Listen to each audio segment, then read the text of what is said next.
Right, we need to run low on light and battery power on this thing, so let's be quick. Got a bit of a top coat just quickly on the outside of the vents there, so they match the rest of the unit. Now, ran out of brush on the wall, so I have to repaint that. Tidied up the solar panel installation, so that looks a bit neater, which is cool.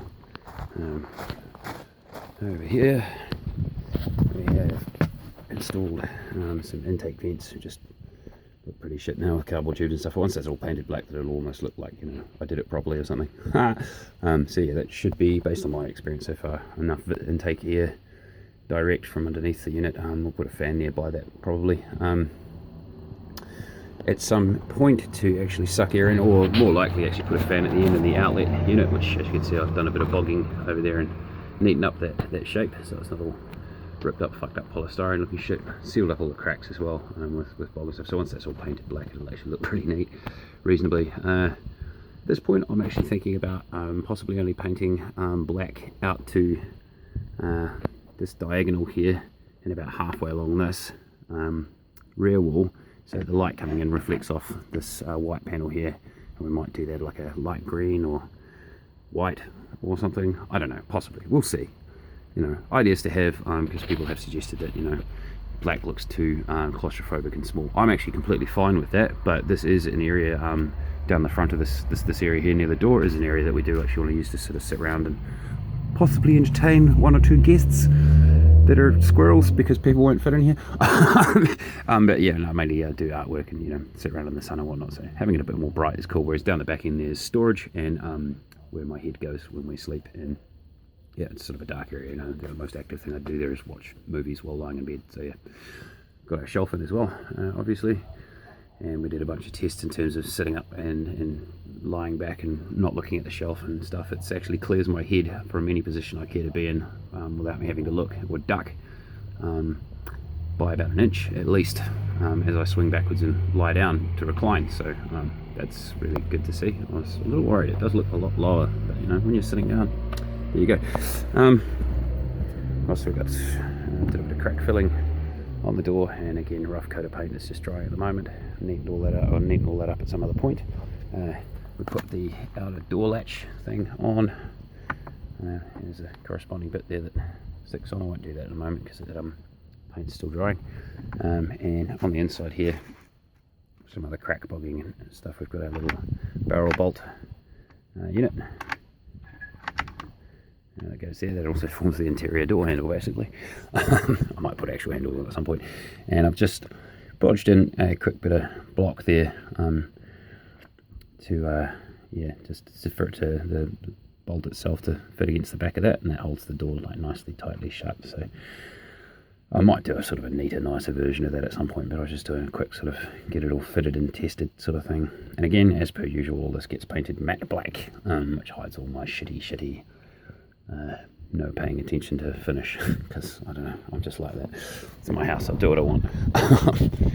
So yeah, that's actually all I have to show for today really. I've only been doing about sort of, I don't know, an hour's puttering about and having a bit of a think. Oh, and I found a power sander in the back shed the other day with a bunch of sanding discs for it, so taking care of this floor after all is not going to be such a big deal.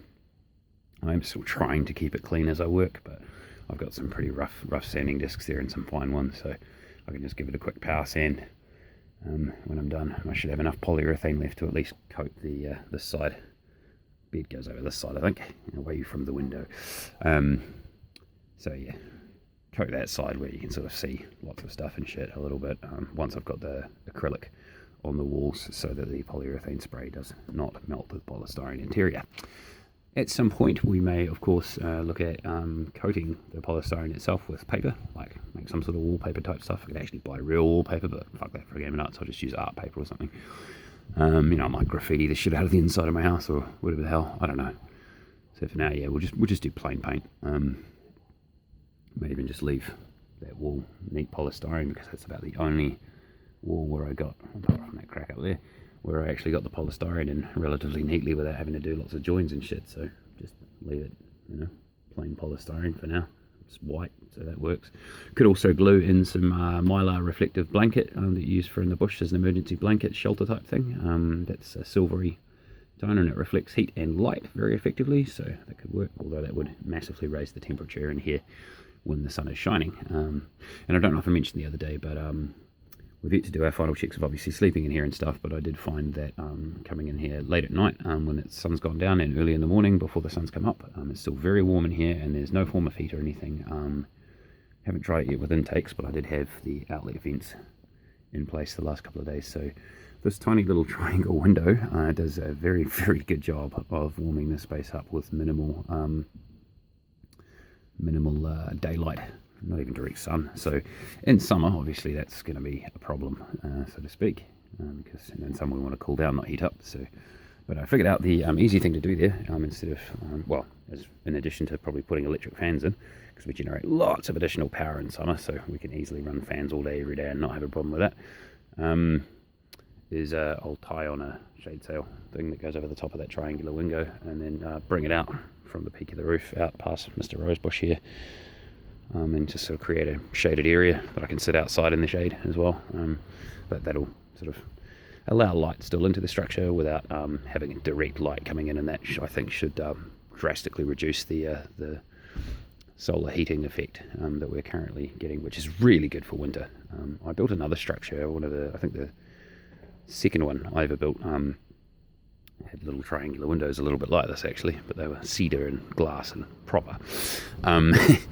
It had the same effect. It was a black structure, white interior, with these little windows, and if you had that main window facing towards, here in New Zealand it's northwest roughly, is your main daily sun area, it just massively heated up in winter. Like, it was always warm as toast in there if there was even a little bit of sun out. So yeah, which obviously is great for heating. And then at night, if it gets really, really cold, you maybe burn a candle every now and then. I've done other videos on how to do that safely and what kinds of devices I use to burn the candles in and whatnot, and how to do it without poisoning yourself. So I don't think we need to go through that yet again. Be careful, learn some science, don't get carbon monoxide poisoning or set your house on fire. That's basically the deal. Right, so that's all I have to talk about there. Hopefully next video I will have actually moved all my stuff in, and I can kind of show you where everything goes and how little stuff I actually own. Because yeah, I think a lot of people are looking at this going, Jesus Christ dude, that's really tiny, where are you going to store all your kit? Yeah, I don't have fuck all gear, so the two plastic tubs that I'm going to be sticking up the back, I won't even fill both of them with my equipment.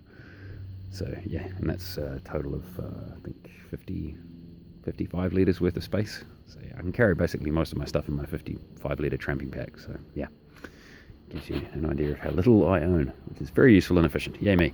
Anyway, that's enough for today. Bye.